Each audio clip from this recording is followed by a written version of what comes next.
السلام علیکم ورحمۃ اللہ وبرکاتہ۔ ساتھیوں، جس سے بھی بات کر رہے ہیں نا ہم لوگ آج، جس سے بھی کوئی بات کسی بھی حوالے سے کی جائے کہ یار ہماری امت مسلمہ کی بربادی کی وجہ کیا ہے، ہم لوگ کیوں تباہ ہو رہے ہیں، ہم لوگ کیوں کافروں کے غلام بنے بیٹھے ہیں،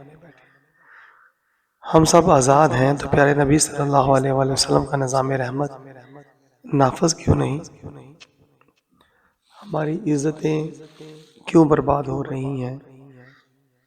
فحاشی اور یعنی بغیرتی کیوں بڑھتی جا رہی، ہمارے اندر سے احساس سے مروت، ایک دوسرے سے باہمی بھائی چارگی کیوں ختم ہوتی جا رہی ہے۔ یہ چیزیں جب ڈسکس کی جاتی ہے نا، کسی سے بات کی جاتی ہے تو آگے سے یقین کیجیے ہر دوسرا شخص پتہ کیا کہتا ہے، یار دین سے دوری ہے، اسلام سے دوری ہے،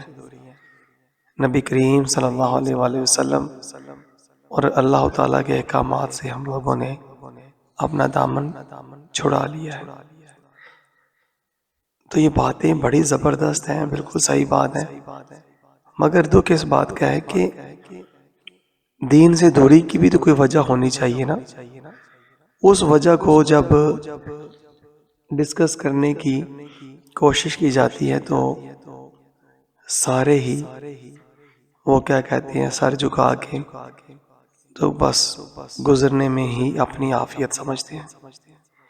جی ہاں ساتھیوں، دین سے دوری اور ہر تباہی کی وجہ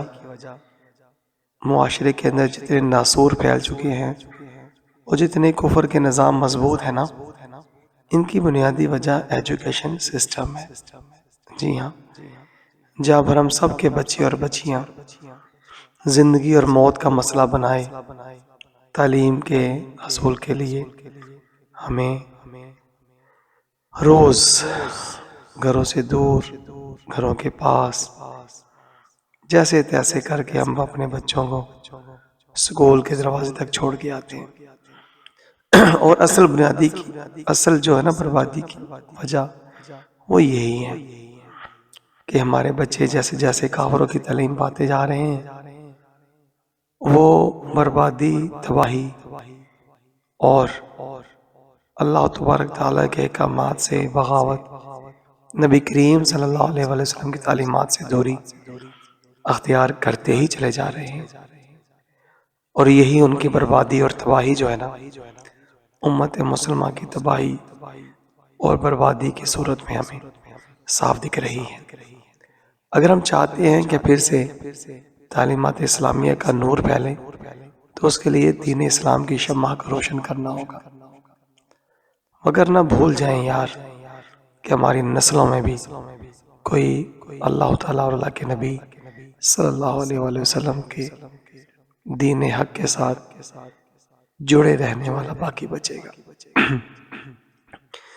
کیونکہ تعلیم جس کی ہوگی عمل بھی اسی کا پروان چڑھے گا۔ عمل محتاج علم کا ہوتا ہے، علم جب جانوروں سے بدتر لوگوں کا ہے تو عمل میں درستگی آ ہی نہیں سکتی۔ اس لیے اگر ہم تعلیمات اسلامیہ کا مطالعہ کریں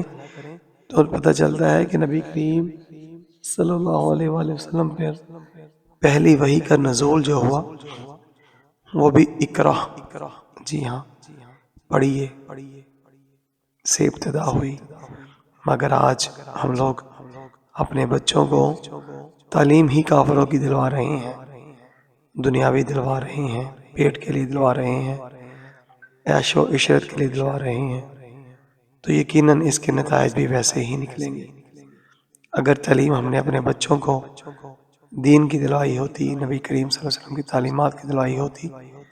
تو نتائج بھی ویسے ہی ہمیں دکھائی دیتے۔ سمجھیے گا تھوڑی سی بات کو۔ اللہ تبارک تعالیٰ ہم پہ اپنا خاص فضل و کرم فرمائے۔ دعا میں یاد رکھیے گا۔ محمد زاہد چوہان۔ السلام علیکم ورحمۃ اللہ وبرکاتہ۔